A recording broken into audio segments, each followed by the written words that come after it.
Si no pudiera ser artista, eh, la verdad nunca me he planteado qué pasaría si no pudiera ser artista.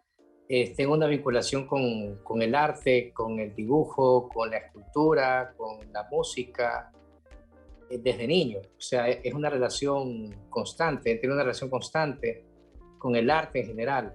Eh, no lo sé, la verdad, no se me ocurre, es muy extraño, ¿no? Pero quizás te hubiera un bar, posiblemente, nada más. Fuera como alguien que atendiera en un bar, una especie de barman, nada más, para escuchar historias, ¿no?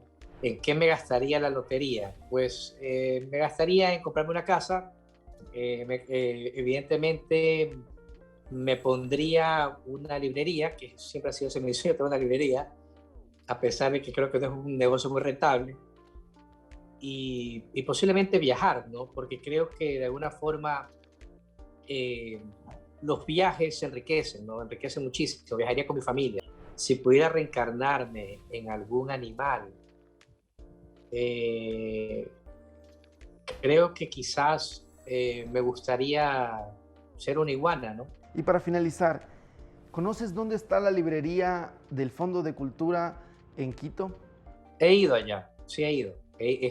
Las calles no me las sé, pero he ido un par de veces allá. De hecho, si no me equivoco, la premiación presentación de Manuel de Ruido, el premio Pichincha de Poesía que gané en el 2015 fue allí, en el Fondo de Cultura Económica de Quito. Bueno, Ernesto, yo te mencionaba el Fondo Económico y Cultura porque, primero, el Fondo de Cultura Económica es nuestro nuevo auspiciante del programa Book 593. Es una de las marcas de instituciones que apoyan la literatura junto a GEMA, que permiten que esta charla que estamos teniendo pueda llegar a todo el país. Nos ven especialmente docentes y alumnos y amantes de la literatura en general, aficionados, profesionales, aspirantes a hacerlo. Y es gracias a su apoyo también a estas marcas que creen en la literatura. Y el Fondo de Cultura Económica nos ha comentado que pasa mucho, que la gente no sabe que se movieron un poco antes de la pandemia, y con la pandemia ha habido esta nebulosa que tocó cerrar, pero ya están reabiertos de nuevo. Se encuentran en la calle Colón y 6 de diciembre, justo entre Colón y La Niña. Ahí está de nuevo la librería abierta, ya no es el anterior edificio que todos conocimos, ahora es una librería más espaciosa, mucho más funcional para poder, ahora que volvió la presencialidad. Estaba unas 2 cuadritas antes, entonces ahora está en Colón y 6 de diciembre, ahí en la calle La Niña, un espacio mucho más funcional para poder leer con el distanciamiento, con lo que pide el nuevo tiempo, pero para poder volver a leer ahí en vivo con los libros físicos, disfrutar de eso. Entonces te comento eso, ¿qué tal si vemos una pauta publicitaria de nuestros auspiciantes y volvemos ya con la charla de un hombre futuro?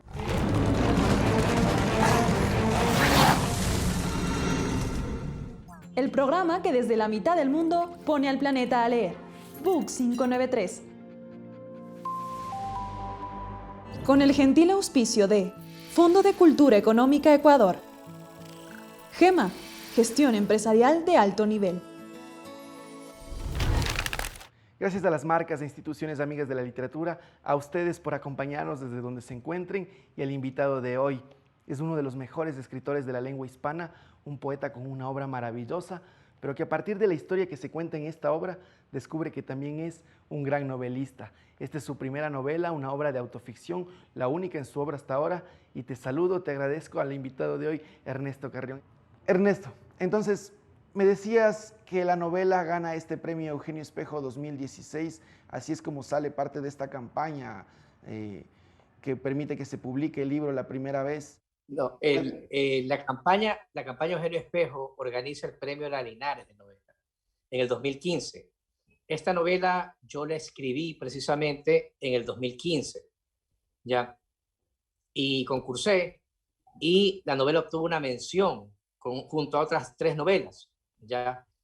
Eh, Eventualmente la novela se publicó en el 2016 en un tiraje de 10.000 ejemplares que la publicó la campaña Eugenio Espejo. De allí, en 2017 apareció en Madrid, publicada por Amargor Ediciones. De allí, en 2019, apareció publicada por Catafixia de Guatemala. En el caso de Catafixia, con el editor se nos ocurrió a la novela agregarle el poemario Revoluciones Cubanas en Marte, que yo había escrito precisamente para mi padre, o sea, estaban conectados los dos temas, ¿no? Entonces nos pareció una buena idea que estuvieran reunidos los libros allí. Y ese libro se llama Rebelión Artificial. Allí está Un Hombre Futuro y Revoluciones Cubanas en Marte. Y esta es la cuarta edición a cargo de Cadáver Exquisito Ediciones de Paulina Briones, y está circulando bastante. De hecho, creo que es la primera vez que está circulando ampliamente por Ecuador, por el país, ¿no? Yo te voy a preguntar en un instante de la editorial de Cadáver Exquisito Ediciones, pero antes tú mencionabas a Revoluciones Cubanas en Marte, el poemario que en la versión en Guatemala viene junto a esta obra, y que aquí en esta novela lo mencionas. Mencionas de que escribiendo este poemario justo sucede el lamentable hecho de la muerte de tu papá y la forma en la que te enteras del hecho, del suceso. Y tú ahí dices que ya empezaste a reflexionar sobre esto de qué pasa con la muerte, qué pasa con un individuo cuando muere. O sea, la novela es producto o sea, es el producto de la reflexión a partir de la muerte de mi padre, pero yo no quise hacer una novela sobre el evento dramático de cómo murió, cosa que pude haber hecho, pude haber tratado de reconstruir lo que pasó, haber hablado de los juicios a los implicados en su muerte, pero, pero me parece que lo que la mente elige en ese momento es precisamente no asistir a la reconstrucción de ese trauma, ¿no? De alguna forma, de ese evento tan dramático. Entonces, yo le di una vuelta al tema, lo que quise hacer fue ya había escrito el poemario Revoluciones Cubanas en Marte, que evidentemente es un canto de amor a él y un canto muy triste y todo lo que sea. Tiene un montón de fuerza, ¿no? En ese sentido, pero no me sosegó el poemario. Entonces tuve que escribir esa novela, y esa novela es el intento de reconstruir mi relación con él.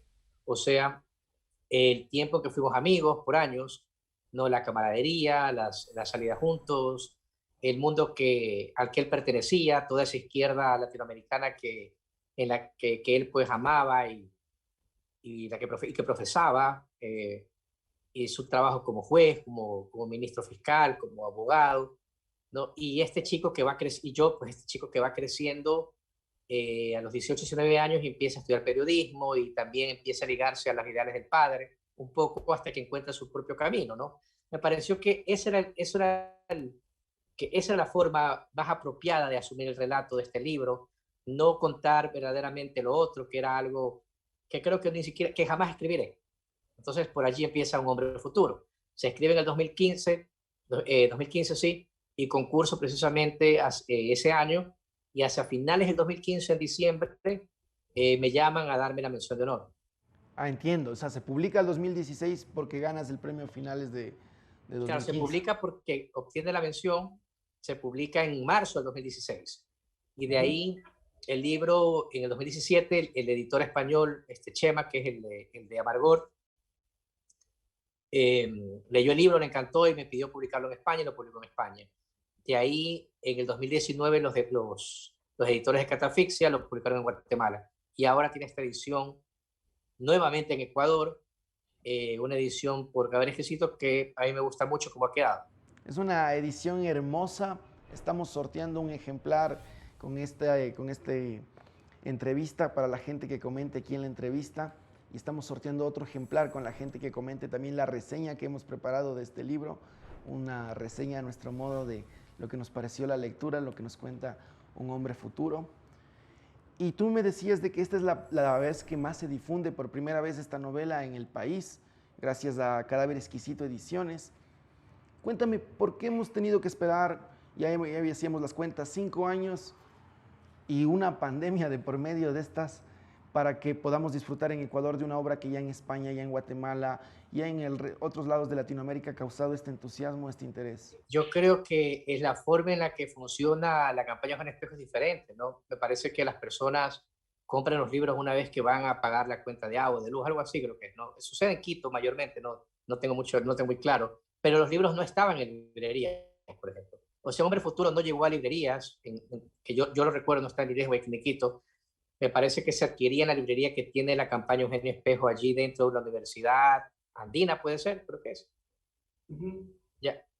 Entonces, va a ser ahora con Cadáver Exquisito que el libro ya está en librería española, está en Rayuela, está en algunas partes, ¿no? Entonces, ha empezado como a a recuperar lectores también. También creo que un poco mi primera novela, por decirlo así, que se publicó en el 2015, mis dos novelas mías quedaron mención de honor, ¿no? La primera fue Cementerio en la Luna, que obtuvo la mención de honor en el Miguel Donoso Pareja del 2015. Y de allí fue Un Hombre Futuro, que lo obtuvo en la Linares. Era la primera vez que se hacían ambos concursos. Y yo mandé los dos libros a los concursos. Entonces, por Manzana Bomb publicamos Cementerio en la Luna, ¿sí? Que es una novela sobre poetas, sobre el mundo de los poetas, etc. Y de allí en marzo sale Un Hombre Futuro. A mí me parece también que yo tenía una trayectoria, llevaba una trayectoria larga como poeta, quizás mucha gente no se imaginó que me iba a convertir en narrador, que iba a simplemente sacar, viste que sucede con muchos poetas que sacan su novela, ¿no? O sea, hacen una novela y allí hay que el asunto, porque es muy difícil pues escribir en dos formas, ¿no? Son como dos cerebros, te lo he dicho antes. Entonces, me parece que quizás Un Hombre Futuro no tuvo la atención que pudo tener en su momento, en el 2016, ya, pero eventualmente empezó a ganar lectores. De hecho, es una novela que a mí me gustaría en un futuro que se llevara al cine. Entiendo. Y cuéntame un poco, porque tú has ganado no uno, no dos premios, no solo un Linares, no solo una Miguel Donoso Pareja, ha pasado varias veces en los últimos años que has ganado, ya no en la poesía, sino en la novela.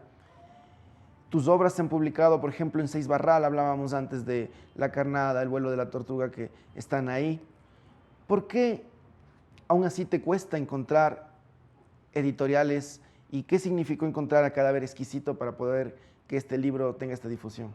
Yo creo que la posibilidad de que existan editoriales independientes en Ecuador es precisamente esa posibilidad de que escritores ecuatorianos puedan circular con libertad, ¿no? Las editoriales independientes hacen un gran trabajo en ese sentido. Yo pienso que la novela no es que haya tenido problemas, sino que me parece que la forma en que circuló la primera vez no fue ampliamente en librerías, ¿no? Sino simplemente a través de una librería y a través de la campaña en el espejo que se maneja de una manera con una revista, etcétera. O sea, ahora el libro circula de otra forma, ¿no? Pero sí, ahora estoy pues publicando, para noviembre sale la que viene a ser pues ya la 10ª novela y en marzo aparece otra por Seis Barral. O sea, van a aparecer 2 novelas más en los próximos meses. Ernesto, quiero hablar contigo de este momento que tanto aparece en la novela. A los que no lo han leído no le vamos a dañar con esta conversación mucho de la novela, promesa, pero quiero hablar tanto de lo que pasa al personaje que se llama como lo que entiendo que te pasó a ti en un viaje a Cuba, a La Habana, por cumplir los 18 años, un pocos meses menos, cuando dices tú que en ese viaje te vuelves escritor. ¿Cómo fue ese momento en el que Ernesto Carrión supo que se iba a ser escritor, que descubre consigo mismo y que está ligado a quedarse solo, ¿no? Y solo significa quedarse dentro de la cabeza de uno mismo, dices. Sí, esta novela es la única novela de autoficción que yo tengo. Todas las demás novelas he dicho que no lo son. Sin embargo, sí creo que hay un par más que podrían compartir ciertos rasgos con Un Hombre Futuro. Eh, la diferencia es que en Un Hombre Futuro la porción de ficción es mínima. O sea, podría decirte que el 80% de la novela es real, o todo aquello que estás leyendo sucedió. El problema con la autoficción es precisamente, o decir problema, por decir problema, es que las líneas entre el autor y el narrador se borran un poco, ¿no? Y, y mi deseo era contar esta historia también, una historia en la que yo no había reflexionado mucho, sino hasta el momento de sentarme a escribir, que era precisamente ese viaje, ese desplazamiento a los 17 años a Cuba, en el que de alguna forma voy a entrar en contacto no solamente con toda la iconografía socialista que me va a hacer, me va a llevar inmediatamente al recuerdo de mi padre, a quien no veía hace muchos años, sino que también de alguna manera voy a estar en un espacio de soledad en el que me voy a ponerme a escribir y voy a ponerme a leer, ¿no? Un espacio de soledad en que he estado algunas veces, quiero decir, la escritura es un ejercicio de soledad, ¿no? Pero verdaderamente asistir a ese encuentro con la página en blanco y con el deseo de escribir o hacer de la escritura el día a día, casi como llevar un diario también, por ejemplo, me va a ocurrir allí, ¿no? Más allá también de esa relación amorosa que aparece en la novela, que me parece determinante también para potenciar lo que es el crecimiento de un muchacho dentro del mundo de los demás, ¿no? Que va de alguna forma a, a ponerlo dentro del mundo al mismo tiempo a expulsarlo del mundo, ¿no? Explicándole o poniéndole en evidencia lo complicado que son las relaciones románticas, ¿no? A tan corta edad, porque está entrando en una relación romántica con una mujer mayor que es casada. Entonces, todas esas cosas estaban allí y al momento de escribir la novela fue muy natural hacerlo. Y esta novela verdaderamente es una novela que me parece termina abriéndole caminos a otras novelas que vinieron después. O sea, por ejemplo, es imposible no pensar en un hombre futuro y no pensar en la primera parte del vuelo de la tortuga. Me refiero al personaje de Guillo. Ya, o sea, por ejemplo, hay cosas allí que se empiezan a vincular de alguna forma, ¿no? Y en ese sentido, creo que sí, el desplazamiento, el viaje siempre es importante, ¿no? El viaje, viste, el viaje del héroe que siempre ocurre en los guiones de cine también. Entonces, en este caso, sí, ese viaje y ese espacio de soledad fueron los propicios para que empezara a sentirme yo mismo como un posible escritor, a pesar de que era un muchacho, ¿no? A pesar de que antes había escrito en el colegio obras de teatro, había escrito cuentos en el colegio que pensé que eran cuentos, pero que eran muy malos, pero, o sea, sí había tenido esa relación con libros y de escribir cosas, pero nunca había pensado quizás en que un día podría yo convertirme en un escritor, porque no me parecía como un oficio de verdad, ¿no? Entiendo que este viaje a La Habana tiene el encanto de, como hemos dicho, uno, topaste con el mundo de tu padre, aquí no lo habías tenido presente más de una década en tu vida hasta ese momento, y topaste con él de forma simbólica por su mundo revolucionario de la revolución castrista cubana. Y por el otro lado también porque te pasa esto que dices de quedarse dentro. Estabas internado en un lugar en el que tenías mucho tiempo para, por sobre todo, leer, y eso hace que te quedes para estar mucho tiempo solo contigo mismo, y eso que hace que ahí sí te decidas a ser escritor. Hablemos un poquito de eso, de qué implica que los escritores vivamos dentro de uno mismo. Me quiero incluir porque me gusta escribir, quizás le pasa a mucha de la gente que nos ve. ¿Qué implica eso de vivir dentro de uno mismo? Porque es una constante en los escritores. Creo que vivir dentro de uno mismo y vivir a ratos afuera de uno mismo lo hace al escritor, lo hace un poco, no quiero decir esquizofrénico, pero sí les genera esa existencia dual, ¿no? En la que se siente todo el tiempo apareciendo y desapareciendo, ¿no? Incluso cuando aparecen personajes, ¿no? Por ejemplo, a mí me ocurre, por ejemplo, ahora que estoy dentro de otro proyecto, escribiendo otra novela, que aparece un personaje, aparece alguna cuestión y me meto dentro de la historia que quiero escribir o que estoy escribiendo y me olvido por completo de la realidad, ¿no? O sea, de mi casa, de mi esposa, de mi hijo, etcétera, ¿no? Y es muy complejo, sobre todo porque el poeta, no deja él, o sea, no deja su oficio cuando llega a la casa, ¿no? Esto lo he hablado antes, o sea, no es como el médico que llega a casa y cuelga el mandil o deja el maletín sobre un escritorio, ¿no? Sino que el escritor, el poeta, todo el tiempo está mirando y está sintiendo cosas, o por lo menos a mí me pasa, porque soy muy obsesivo, de que me levanto en la madrugada porque me doy cuenta que una palabra estaba mal, o que hay algo que tengo que quitar, y tengo que levantarme a quitarlo, o a ponerlo por lo menos en mi teléfono, la nota de que tengo que levantarme al día siguiente y hacerlo. Entonces es constantemente estar atrapado un poco. Antes estaba atrapado un poco en la poesía, ¿no? Ahora estoy atrapado un poco en la narrativa. En definitiva, estoy atrapado en la literatura. Es como vivir allí, ¿no? Estás dentro de tu cabeza y estás trabajando con palabras de las que desconfías también al mismo tiempo, ¿no? Porque sabes que las palabras no dicen lo que quieres decir, ¿no? Eso sobre todo lo sabemos los poetas, ¿no? O sea, la realidad está detrás de las palabras. Las asociaciones inusuales a veces generan nuevas formas de entender palabras también, o de entender conceptos. Entonces es muy complicado, pero al mismo tiempo uno está rendido a esto, ¿no? Es como, estás rendido a esto porque esto también te hace feliz. Bueno, aquello que te cansa y que te agota, al mismo tiempo es aquello que te permite disfrutar de la vida. O sea, es complicado entenderlo, pero realmente yo no podría, por ejemplo, vivir sin leer. ¿Ya? Yo disfruto mucho la lectura. Ahora, ¿Sabes qué, Ernesto? Te voy a interrumpir ahí porque tú dices es complicado entenderlo, pero a mí me viene pasando Primero me pasa lo que tú dices de que me despierto en la madrugada con una historia. Uno a veces cuando ve una serie mucho tiempo, los personajes se le aparecen de la serie. Pero es más asustante, más, como tú dices, en el borde de la esquizofrenia, cuando se te aparece un sujeto al que tú has creado, al que crees que conoces, al que le has escrito sus diálogos, entre comillas, y de repente te habla. Pero creo que lo que tú dices de esto de que uno vive con algo que le agota, pero a la vez le enriquece, es lo que le motiva a vivir, sí le pasa a otra gente que no está en la escritura. Pienso en mi padre, que es un empresario, es un industrial, pero la forma en la que él trabaja me ha demostrado de que él no sería más feliz si la hora laboral se le acortara de 12 horas como él la hace a 8, a 6, sino que más bien sería muy infeliz. O sea, pediría él mismo entrar el sábado si es que no hubiera una jornada así. Y eso nos pasa, dices, a los que queremos escribir, ¿no? Que no hay un descanso, es 24/7, pero esa cosa que te mata lentamente es la que te hace vivir lentamente también. Sí, imagínate que yo estuve corrigiendo 4 novelas al mismo tiempo y me dio una lumbociatalgia.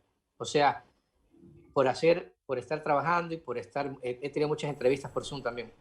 Entonces no pude levantarme más de la cama, ¿ya?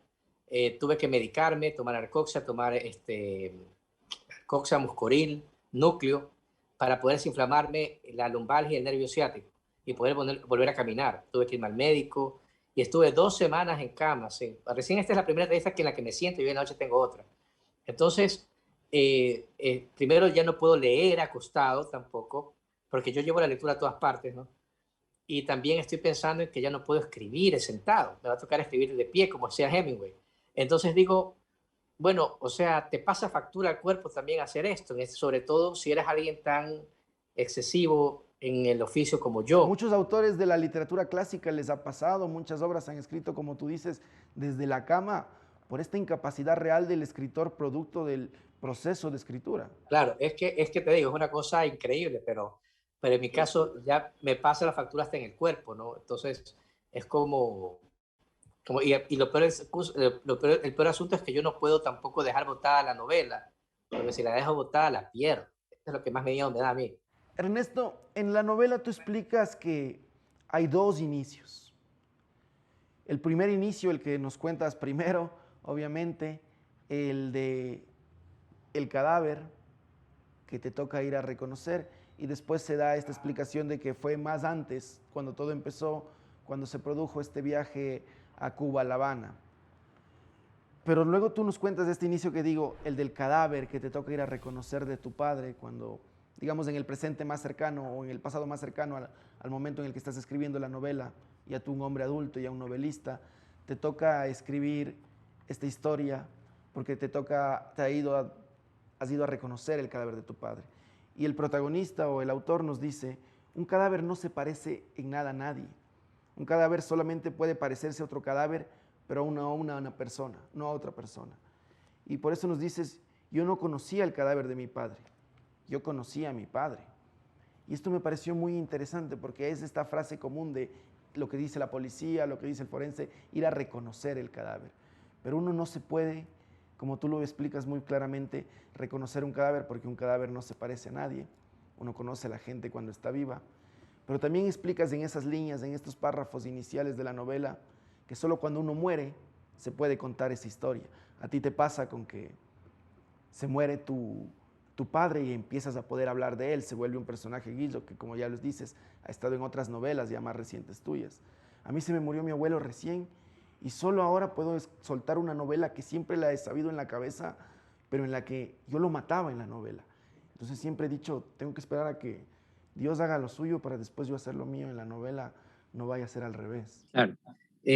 O sea, yo jamás pensé que iba a escribir una novela sobre mi papá. La verdad, el tema real, como se mezcla en ese sentido, el tratar de autoficción, no podemos esquivar el sentido autobiográfico del asunto, es que yo estaba peleado con mi padre cuando mi padre muere. Entonces, evidentemente, eso produce esos años de silencio, esos años en los que yo no quería reunirme con él, están allí, ¿no? Y están hasta ahora en mi cabeza, ¿no? Entonces, cuando él muere de esa forma tan dramática, porque es una forma muy dramática, evidentemente yo me quedo sin la capacidad de la reconciliación, una reconciliación a la que yo mismo me había negado. Jamás me imaginé que iba a escribir una novela sobre él, jamás me imaginé que la novela que escribiría sobre él iba a abrir el camino a otras novelas, en el sentido no solamente de esta cuestión que yo tengo como generación generacional, ¿no? De hijos de excomunistas o hijos de socialistas de los 60, de los 70, ¿no? O sea, no solamente por allí va, sino también por el tema de que esta novela, al momento de ensamblar, de escribirla, se hizo de una manera tan fácil que me enseñó todos los elementos que deben existir en una novela, ¿ya? Y de allí vinieron las demás, por ejemplo, de allí vino Encendemos las Yeguas en la Madrugada, ¿no? O sea, inmediatamente Encendemos las Yeguas en la Madrugada apareció en el 2016. Inmediatamente me pude sentar a escribirla, un curso de francés, pude sentarme, lo había escrito, también pude sentarme a escribirla. O sea, empecé a recordar hacia atrás momentos, ¿no? Y empecé a mezclar un montón de elementos de ficción, porque esas novelas sí tienen ficción, mucha ficción. Ya, pero empecé a ver cómo poder, o sea, todo eso está allí, cómo poder configurar una novela está en Un Hombre Futuro, esa es la verdad, ¿no? Esto lo dijo Natalia García Freire, ¿no? Dijo justamente en la presentación que ella sentía que en esa novela estaba como la semilla de otras novelas, y es la realidad. No sé si la semilla, pero por lo menos yo vi allí el mapa, ¿no? Porque se dio de una forma natural, porque necesitaba precisamente expulsar esa novela, esa historia de mi amistad con mi padre, esa historia también de una amistad sumisa, ¿no? De un hijo que quiere tener a su padre a como dé lugar, entonces jamás le iba a decir nada a su padre para contrariarlo, para que él estuviera molesto con él, sino que simplemente quería agasajar a su padre y celebrar a su padre de todas las formas en las que él quería celebrar, acompañarlo a él en sus juergas, etcétera, ¿no?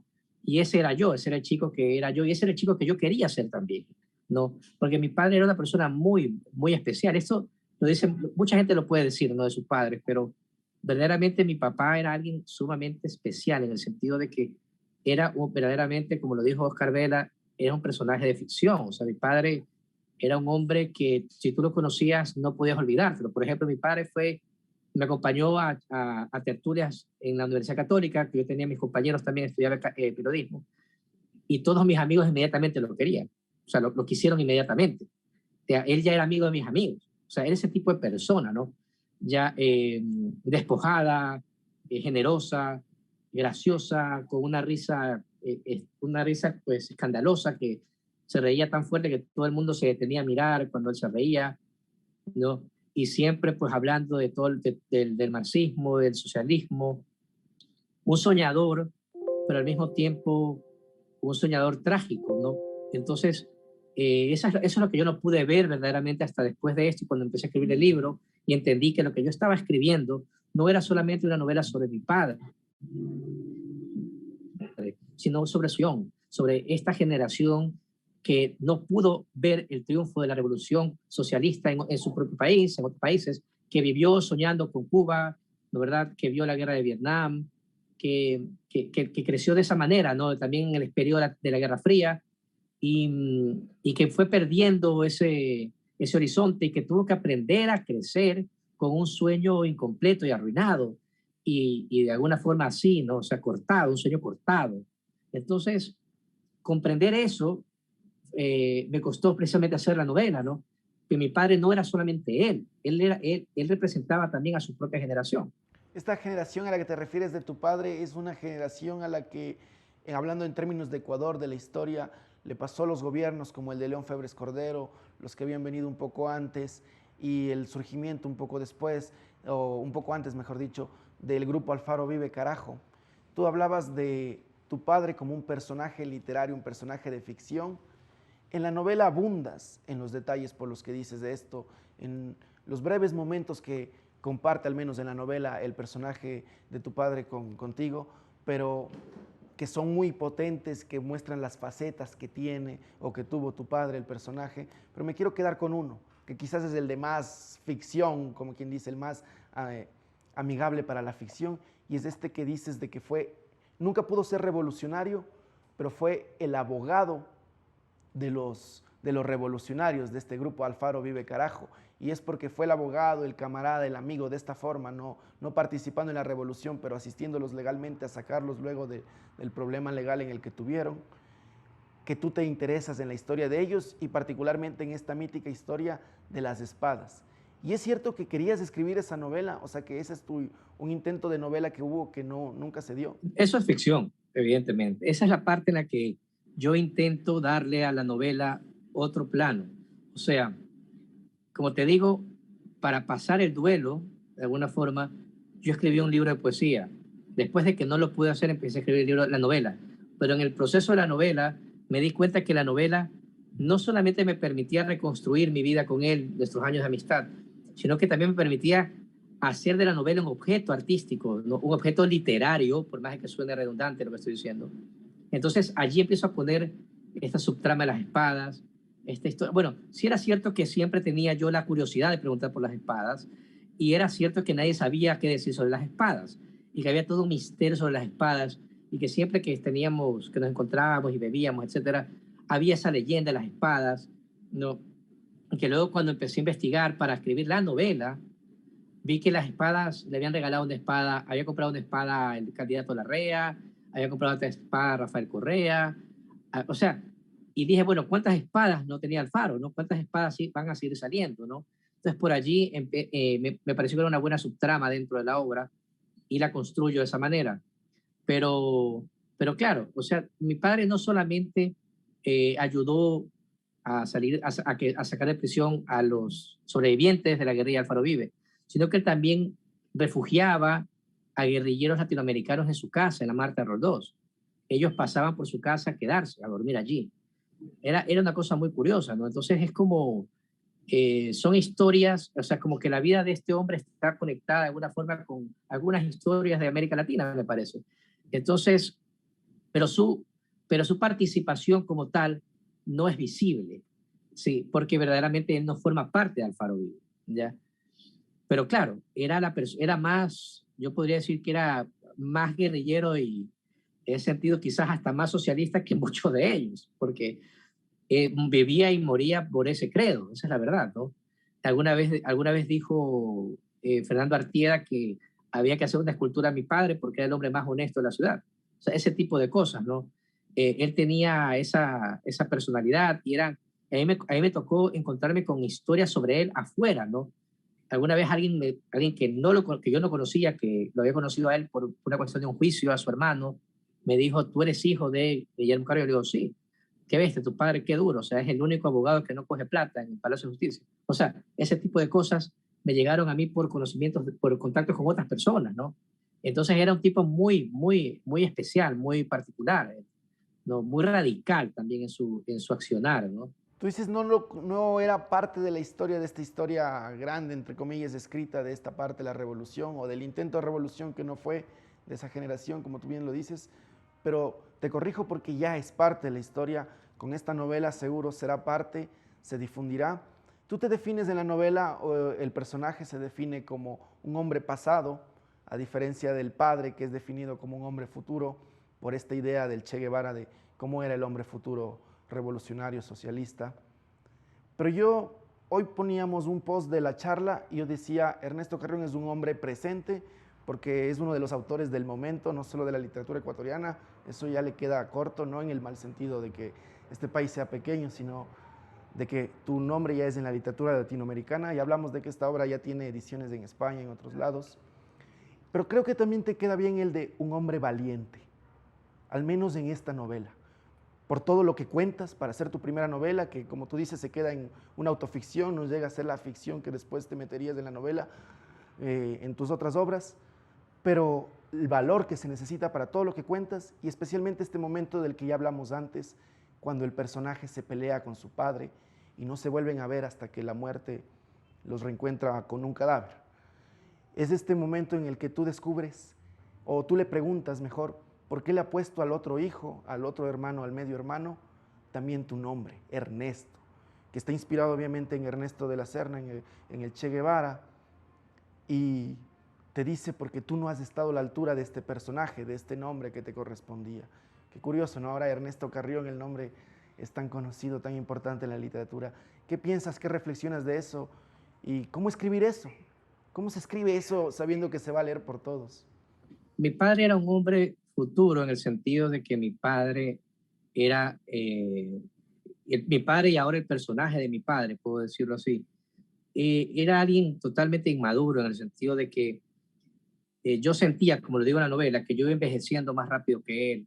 O sea, que, por ejemplo, no solamente adquiriendo responsabilidades, me refiero a que mi padre, por ejemplo, no era una persona depresiva, no era una persona eh, que se quedara conectada en el sentido al sentido de los deberes impuestos por la sociedad, ¿me comprendes? O sea, de hecho, forma parte más, o entra más en el molde de esos hombres de los 80 que tenían mujeres, hijos por afuera de la casa, etcétera, ¿ya? Y que vivía con una especie de libertinaje incluso, ¿no? Ya, lleno de canciones revolucionarias y queriendo hacer la revolución cubana en Guayaquil, en Ecuador, etcétera, ¿no? Y salía a huelgas de obreros y todo eso. Pero, pero no tenía, pero carecía de esa ancla, ¿no? O de esa necesidad de ancla, lo que lo hacía como algo muy soñador, al mismo tiempo como muy infantil o muy adolescente, quizás, como lo volvía como alguien impredecible, por decirlo así, ¿ya?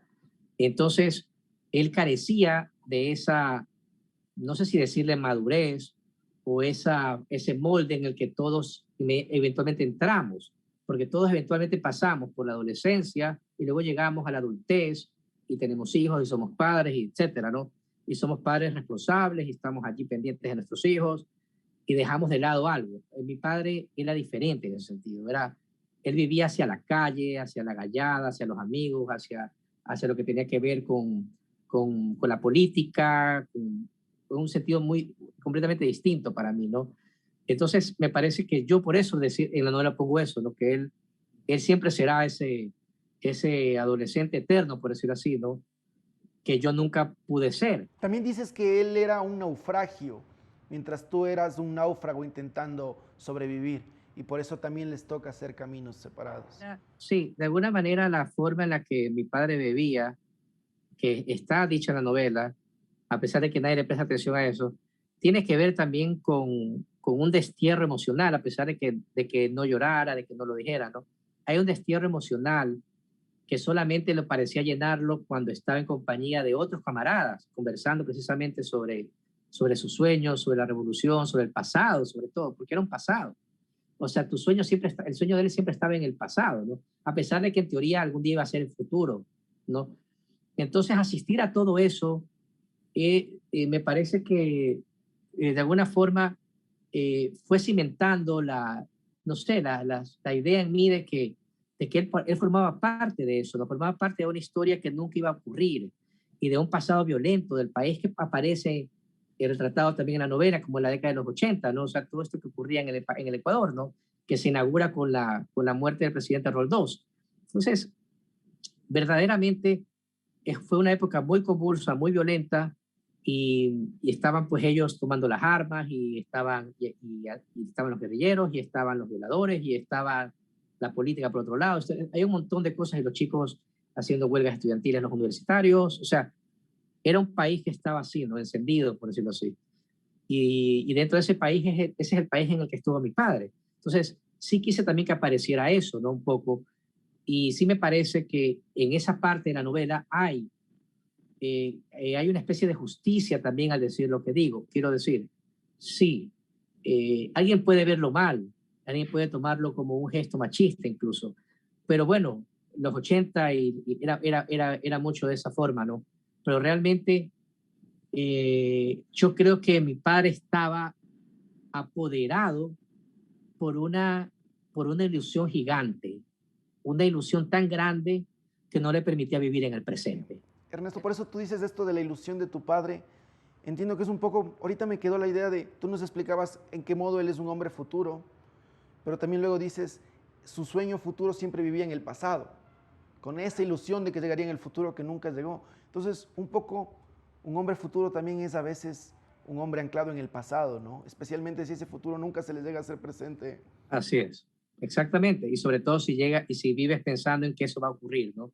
Y si pones todas tus esperanzas en un proyecto muerto, por decirlo así, ¿no? Hablando de la literatura, para salirnos un poco de la onda revolucionaria, socialista, y más bien pensar en la literatura, Tú dices esto de un hombre, un proyecto, ¿no? Un proyecto muerto.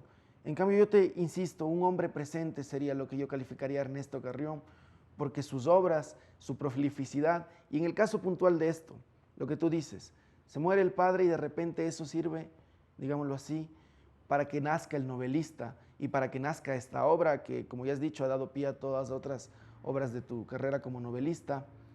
¿Cómo haces, Ernesto? Creo que esa es una pregunta que muchos tenemos. Yo sé que la historia de cada escritor es personal, el proceso es único, el camino es individual, pero a muchos quizás les ayuda, a los que el hecho de ponerse en un proyecto y acabar y que se le extienda 1 o 2 años y no poder cerrar la obra, la novela, por llamarlo en este caso concreto, hace que se dilate.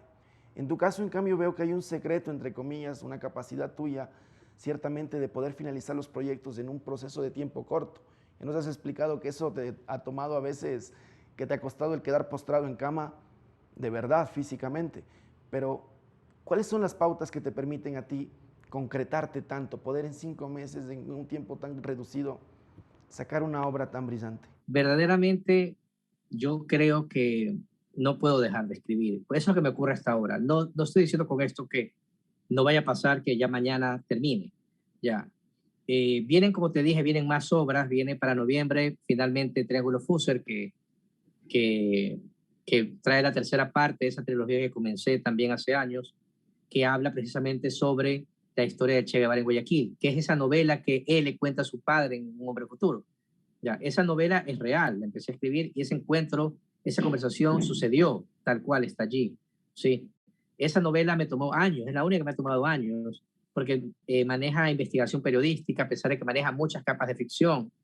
Ya, entonces eso viene ahora y para marzo viene otra novela que me gusta muchísimo, que la saca Seis Barral, la va a sacar Seis Barral. Me hace mucha ilusión también eso, porque el libro va a estar en algunas partes, ¿no? Pero tengo también otras novelas inéditas y el tema es precisamente que yo me propongo escribir de alguna forma entre consciente y entre comprometido, ¿no? Comprometido precisamente con el proyecto en el que estoy metido. O sea, por esto quiero decir, sí, vivo la literatura de esta forma y cuando viene una idea a mí, viene la idea de una novela, inmediatamente asisto a ella y me comprometo completamente. No soy de las personas que dejan los libros botados, que que deja un proyecto y empieza otro. No puedo hacer eso. Yo empiezo un proyecto y lo termino. Ya luego estoy arreglando, ¿no? Como te dije, estoy arreglando 3 novelas al mismo tiempo. Eso lo puedo hacer. O sea, ya terminados puedo revisarlos al mismo tiempo y ir arreglando cosas.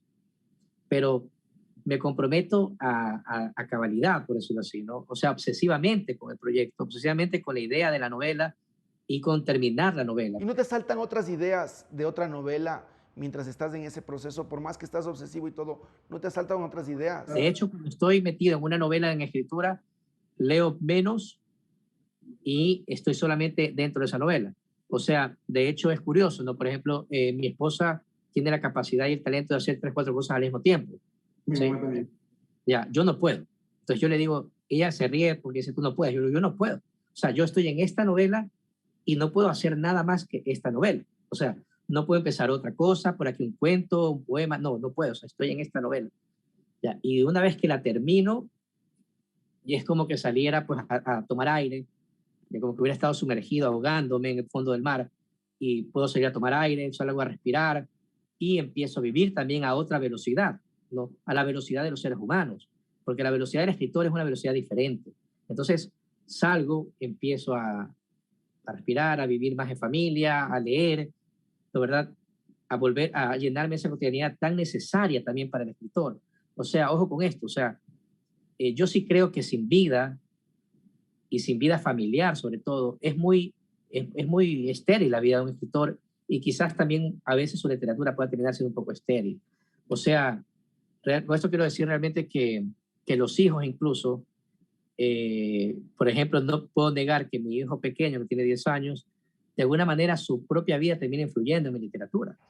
Ernesto, un poco tratando de parafrasearte, de ir concretando esa idea que dices, sería como que un oficio del escritor, por un lado, es dejarse llevar por esta vorágine, este deseo interno que tiene de escribir, esta cosa de que a veces son los personajes los que le hablan y uno toma el dictado, pero también tiene la obligación y el deber en su tarea para poder ser escritor de obligarse a vivir en este otro mundo físico en el que todos estamos fuera de su cabeza. O sea, estás encerrado en dos lugares, o sea, vives encerrado en ambas dimensiones, por decirlo así, y tienes que compartir y tienes que, digamos, abrazar la esquizofrenia, por decirlo así. O sea, de alguna forma vas a tener que encerrarte con disciplina a sacar una obra adelante, aunque afuera estén cayendo bombas, y por otro lado vas a tener que salir afuera cuando estén las bombas cayendo y viviendo y compartiendo y levantando pedazos de piedra y ayudando al prójimo y formando parte de la comunidad y de los seres humanos, ¿no?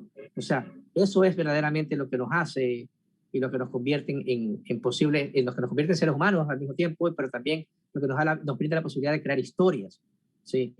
Y eso es lo que hace la diferencia también entre las historias que uno lee de ciertos novelistas o ciertos escritores, ¿no? Es esa capacidad que tienen también de vivir, o sea, de asumir experiencias de la vida, ¿no? Y creo que eso es lo que nos hace hombres presentes, ¿no? Porque si no, siempre seríamos hombres o pasados, futuros, soñadores. Qué importante esto que dices. Vamos a tratar de en edición hacer un promo en el que sea Ernesto Carrión diciéndoles a los amantes de la escritura la importancia de también tener familia, de tener hijos, de también vivir, ¿no? Un poco. Y aparte de que hay este momento en el que se escribe 5 meses sin descanso, a veces prostrado, tener el otro lado, para ser hombres presentes. Y creo que esto aplica no solo para los escritores, sino para mucha gente. Hay gente que trabaja, que le mete todo a un proyecto, una idea, abogados, lo que sea, pero se olvida de vivir. Un poco eso le pasa al personaje del padre, ¿no? Yo tuve una experiencia, este razonamiento, te digo, lo tuve como lo convertí en una experiencia, se convirtió en una experiencia, para expresarlo mejor. Por ejemplo, yo admiro y admiraba mucho la poesía de Leopoldo María Panero, ¿no? En el año 2010, Panero vino a Guayaquil a través de una gestión que logré hacer por el Ministerio de Cultura, vino para la Feria de Guayaquil. En ese entonces la feria ocurría en el Malecón. Entonces, contactarlo a Leopoldo María Panero, llamarlo por teléfono, o sea, primero conseguir el contacto, llamarlo al psiquiátrico donde él vivía, perdón, porque ya murió. Llamarlo al psiquiátrico, tener que lidiar con él, escribirle al doctor para que el doctor me dijera si podía o no viajar, si podía o no dar entrevistas, y eso no podía viajar con una enfermera, y llegó con alguien, pero no vino con una enfermera, vino con alguien que era fan de él. Bueno, es toda una novela esa de allí, por si acaso. Pero en todo caso, Panero vino, ¿no? Y Panero era para mí, es para mí incluso, está muerto, pero es para mí uno de los grandes poetas ya, de la lengua española, la verdad. Y era alguien totalmente arruinado, ¿no? O sea, quiero decir, era alguien que había vivido, había pasado desde la adolescencia, desde los 18, 19 años en psiquiátricos de un lado para el otro, no había podido consolidar una estabilidad en ninguna parte, en ninguna de las edades que había tenido. O sea, era como un monstruo y era al mismo tiempo como un dios, ¿no? O sea, así lo veían mis ojos de poeta de 30 y pico de años. Y luego conocí a José Coser más adelante, que es un gran poeta cubano que vive en Estados Unidos, que tiene una obra magnífica que deberían darle Cervantes, que no sé por qué no se lo dan. Y él, en cambio, era todo lo opuesto, ¿no? O sea, él era un escritor con familia, tenía hijos, tenía una esposa, tenía una estabilidad emocional. Y ambos, o sea, miré ambas figuras, ¿no? Y dije, bueno, o sea, viste como cuando el poeta maldito se debate entre convertirse en el poeta maldito o convertirse en un padre de familia, o qué pasa si existe una especie de equilibrio también, ¿no? Entonces sí, o sea, es real esto, ¿no? El talento está allí, todos lo tenemos, pero hay que trabajarlo también. O sea, no solamente de talento haces un libro, ¿no? O sea, sin disciplina no se hace nada, absolutamente nada. Entonces, me parece que sí, que haber conocido a Panero, haber conocido a Coser en algún momento determinado de mi vida me ayudó también a entender ciertas dimensiones sobre mi posición en el mundo de la literatura, ¿no? O sea, hacer gala también de un comportamiento autodestructivo, sobre todo de romantizar al poeta maldito y decadente.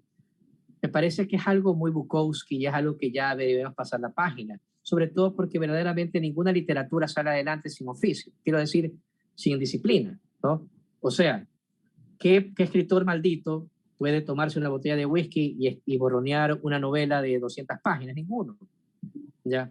Entonces, hay un poco de disfraz, ¿no? Caramba, ¿cómo el mismo Baudelaire, que es el padre del malditismo, pues me dio mucha risa cuando leí que se tomaba una hora en mirarse al espejo antes de salir a la calle, ¿no? O sea, creo que ahí lo dice todo. Entiendo. Ernesto, tengo dos últimas preguntas para concluir. Sé que tu tiempo es ocupado, como nos has explicado, por esto de que eres ahora la mezcla, ¿no? Del poeta maldito, el novelista maldito ahora, pero también el padre de familia y el novelista prolífico, además. O sea, quiero decir que se puede encontrar un equilibrio, quiero decir. Mi penúltima pregunta que nos hacen muchos docentes con tus obras anteriores, nos la hacían saber del vuelo de la tortuga, la carnada. La obra de Ernesto Carrión, ¿a qué edad tú, desde el punto de vista del autor, le recomendarías a alguien leer? O sea, ¿a qué edad te hubiera gustado a ti encontrarte con la obra de este autor? Yo creo, por ejemplo, yo creo que una obra como Incendiamos las yeguas en la madrugada, yo pienso que debería leerse en el colegio, porque precisamente habla de todos los riesgos en esa edad, ya, que ocurren en esa edad, de los 14, los 17 años, ¿no? Cuando estás en un colegio, los chicos tienen apodos de animales, terminan prostituyéndose, haciendo drogas, haciendo de todo para conseguir dinero, para poder comprar una moto, un carro, poder tener plata para comprarse ropa de marca, ir hacia el norte, que es el horizonte, ¿no? Esta es tu novela en la que un grupo de chicos que son de una clase media baja intenta entrar en un colegio, en un círculo social de clase alta, ¿no? De Guayaquil. Sí, esta es la que ganó el Caso de las Américas en el 2017. ¿Ya? Y esta novela a mí me parece que es fuerte, pero verdaderamente ¿no te parece que es más fuerte todo lo que los chicos ven en YouTube, lo que los chicos ven en las redes?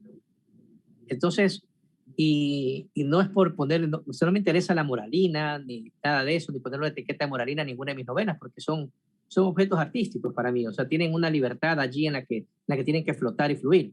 Pero sí creo que tiene esa capacidad de contagiarte de esta tristeza y de esta angustia de estos chicos por tratar de ascender socialmente, ¿no? Y todos los riesgos que van a correr para lograrlo, ¿no? Para creer que lo van a lograr, ¿no? Entonces, esa novela me parece que sí, me parece que algunas funcionan también a esa edad, como o a comienzos de la universidad, por ejemplo, como El día en que me falte, que es sobre Silva y sobre estos poetas, estos estudiantes de literatura que buscan tumbas de poetas suicidas para hacer rituales, ¿no, verdad? Me parece que también, yo no creo que hayan, o sea, no me interesa tampoco ser como, viste, esa idea del escritor que tiene un estilo o del escritor que aporta al idioma español. Eso me parece un poco ridículo, pero hay gente que dice eso, este escritor, ¿cuánto le ha aportado al idioma español? Pero yo digo, bueno, trabaja para la RAE, ¿cómo le importa? ¿Cómo lo logra? ¿No? ¿Cómo le aporta al idioma español? No tengo idea. Ya. Claro. Simplemente se trata de esa manera se disfraza cierta elegancia que a veces cae en el aburrimiento. Yo creo que la literatura, si tienes una historia, una buena historia de contar, pues adelante. Prefiero que esté mal escrita, pero que esté bien contada. No, o sea, porque tuviste algo que contarnos. A que llenes páginas y páginas y páginas de una elegancia literaria que aburren y que me han hecho perder el tiempo. En este caso de Un hombre futuro, por ejemplo, a mí me llamó mucho la atención de que al novelista, al autor, al personaje le pasa que solo cuando ya su padre está muerto, no ha podido arreglar su relación personal, escribe.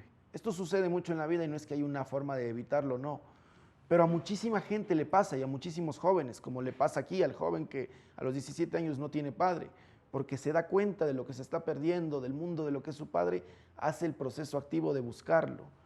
Y quizás para muchísimos jóvenes, e incluso me incluyo, ahorita tengo mi padre vivo, tengo 30 años, nos es importante leer esta novela ahora, con los padres vivos, y no importa la edad que tengas, mejor si eres más joven, esa fortuna, para darte cuenta, como para tener este mensaje, que es un tema del que no se habla.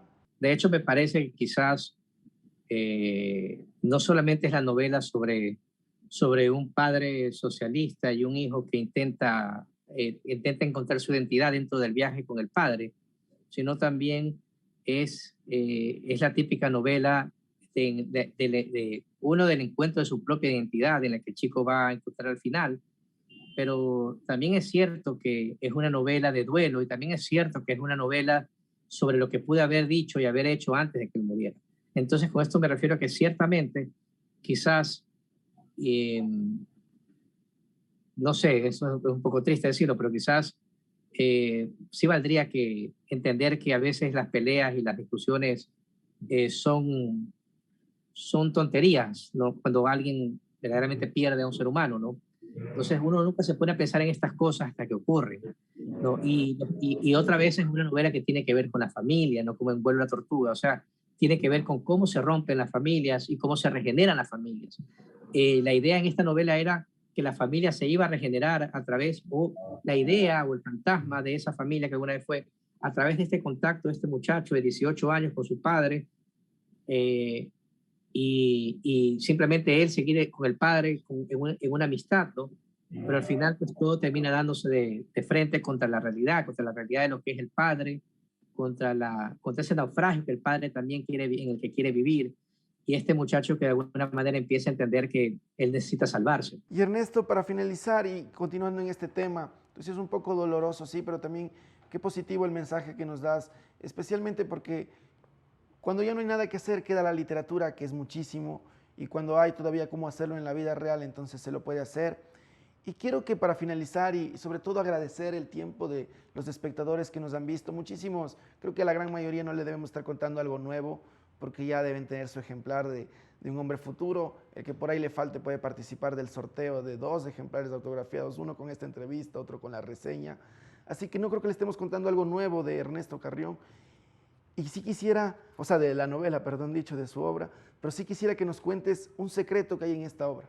Porque la historia un poco cronológicamente nos cuenta que, desarmándola, no como las narras tú, pero al personaje se le muere su padre, le llaman, le dicen que su padre ha muerto, descubre que ha muerto hace 3 días, llega a la morgue a identificar este cadáver que no es identificable, por lo ya dicho, se encuentra con sus familiares y el personaje ahí dice, me voy a poner a escribir, o mejor dicho, ahí tiene esta visión de, ya solo me queda ponerme a escribir la historia de este padre y todo lo que viene para atrás. Un secreto de la novela sería que verdaderamente yo sí fui a Chiapas. Tú sí fuiste a la morgue, dices. No, pues en la novela yo fui a la morgue y en la vida real fue a la morgue. El tema es que tal cual como en la novela yo no quise entrar, ¿no? Porque me parecía que o sea, no iba a reconocer a nadie, ¿no? No, sabes que yo me imaginaba que ese momento de verdad, o sea, yo también tengo clarito de que, y creo que a los lectores nos debe pasar, que uno nos imaginamos a ti como tu personaje, tu imagen de verdad, en una morgue en la que ahí está la sala a la que tú no entres, en la que te quedas atrás, afuera, donde están bebiendo los tíos y donde dices ya adentro no hay nada que identificar, ya solo queda en mi cabeza el padre. Pero yo quisiera que nos cuentes la historia que pasó después. ¿Cómo fue para ti, para el Ernesto del que no se habla aquí, escribir esa novela? ¿Qué pasó después cuando sales de la morgue y todos esos meses, entre 5 meses cuando dices que inicias, hasta los 2 años que se culmina? De hecho, por eso te decía al principio, ¿no? Que al momento de escribir la novela me di cuenta que no podía hablar de la novela como, o sea, que no quería escribir una novela sobre la parte siniestra de la muerte, no todo lo que envuelve este asesinato, ¿no? Sino que quería hablar sobre la vida. Pero claro, los meses siguientes a la muerte de mi padre fueron muy dramáticos, muy duros en la casa. La verdad es que siempre estaré agradecido a mi esposa que tuvo la paciencia para estar a mi lado, porque tenía ataques de pánico, lloraba cuando me duchaba, o sea, eran cosas que no podía respirar, o sea, son cosas muy fuertes, ¿no? Incluso hay un evento que no podría explicar hasta el día de hoy, que es que explotó una bombilla de luz en mi cuarto. Y suena muy raro esto, ¿no? Pero yo pienso que fue la energía de mi padre, porque simplemente explotó así. Y son cosas muy raras, ¿no? En todo caso, pues vino ir al abogado, vino la cuestión, todo el tema legal, ¿no? De tratar de encarcelar a los culpables. Estuve en una de las audiencias del juicio, que fue una cosa muy teatral, ¿no? Y también ver a uno de los que se llamaba su amigo, formar parte como abogado de la otra parte y hablar mal de mi padre, son cosas como siempre dramáticas igual, ¿no? Como, eh, no sé, uno de alguna manera las está viendo, está ahí, pero no está allí, ¿no? Y sí, lo único que te puedo decir es eso, ¿no? Que en todos esos momentos, tuve la suerte de contar con Isabel, con mi esposa, y que después de eso, pues, ya cuando me senté a escribir el libro, precisamente quise esquivar todo eso de allí, porque todo eso de allí representa algo para mí, una herida todavía abierta, ¿no? Algo que todavía no tiene solución, porque incluso ellos salieron libres, los culpables, ¿no? Entonces, lo que demuestra también que vivimos en un país sin justicia, ¿no? Solo tiene justicia el que paga a los jueces, etcétera, ¿no? Entonces, entender eso es fuerte, pero no quise que el libro fuera sobre eso, ¿no? El libro de alguna manera es un ajuste de cuentas con nuestro tiempo de amigos, ¿no? Y con la imagen que me quiero llevar también un poco de él, ¿no? De esta persona que se iba conmigo de cantinas y de reuniones y conversaciones largas, ¿no? Que podía ser un gran amigo, ¿no? Entonces, por ahí va. Esta novela que significa tu debut en la novela, valga la redundancia, y que nos abre la oportunidad a los lectores de después disfrutar tantas obras que ya nos has dicho en la entrevista, están vinculadas a este libro, Un hombre futuro, nace porque logras escribir una novela a partir y después de la muerte de tu padre. Yo por eso me metí a preguntarte esto, Ernesto, a pedirte que nos cuentes cómo fue esa parte, porque los aspirantes a escritores de todo tipo, capaz que eso también es una señal. Tú con esta novela descubres que eres escritor de novelas y un poco que ya eras antes poeta, descubres que eres escritor de novelas y quizás eso es parte de ser escritor, el hecho de que a todos algún momento se nos va a morir alguien, todos morirán los padres, es inevitable de la vida, pero solo los escritores consiguen de alguna manera con ese destrozo y con ese dolor y con todo lo que pasa en la vida en ese momento, volverlo una obra de arte, ¿no? Sí, como te dije, yo creo que esta novela me permite, o sea, la forma en la que fluyó, me permitió ver verdaderamente un poco el andamiaje, ¿no? La forma, ¿viste? Los corredores que podía utilizar, podía emplear para escribir novelas en el futuro. Me sirvió para eso porque salió de una forma muy natural, ¿no? Las otras novelas, los otros proyectos que había tenido, que había empezado a hacer, estaban muy estancados por el poeta que todavía era en ese entonces, ¿no? En esta novela ya fluye por primera vez el narrador. Y después de Un hombre futuro, las otras novelas empezaron a salir con una facilidad así, muy rápida, no sé, pues, ¿no? Entonces es como eso. Me parece que es una novela que va a abrir la llave, por decirlo así, ¿no? Que va a abrir la llave para que empiece a correr el agua, ¿no? Empiece a correr el agua y hasta ahora no he parado, ¿no? Ernesto, muchísimas gracias por tu tiempo. Muchas gracias también a la gente que nos está viendo por ahí y a las marcas auspiciantes que han permitido que esta charla se difunda gratuitamente por todo el Ecuador y por toda Latinoamérica, al Fondo de Cultura Económica en el Ecuador, al Grupo GEMA, del Grupo YAPI. Ernesto, unas palabras finales que tú nos quieras decir para los lectores, para todos los que, especialmente para los que hemos ya leído o que van a descubrir en el camino Un hombre futuro. Bueno, que lean la novela, que si bien es una novela de viaje, es una novela de crecimiento, es una novela también sobre las opciones que uno puede tomar al momento de decidir qué hacer en la vida, y es una novela también en últimos sentidos de escritores, ¿no? Y esos que hagan de su vida literatura pura, y que sin lectura y sin escritura, pues la vida sería bastante aburrida. Eso es cierto, Ernesto. Muchísimas gracias. Siempre es un gusto charlar contigo. Vamos 2 veces teniendo esta charla online. Yo espero que se dé un día ya presencial porque tengo esa ansiedad. Muchísimas gracias, Ernesto, a todos por acompañarnos. Y antes de concluir, le quiero pedir a la audiencia de que sonría si llegó hasta acá y que disfrute, que se sienta privilegiado de que estamos charlando con uno de los mejores escritores de la lengua española. Lo estamos escuchando y coincide que es guayaquileño, que es de aquí, de la mitad del mundo, donde Book 593 ha propuesto, desde la mitad del mundo, poner al planeta a leer. Hasta pronto, muchas gracias.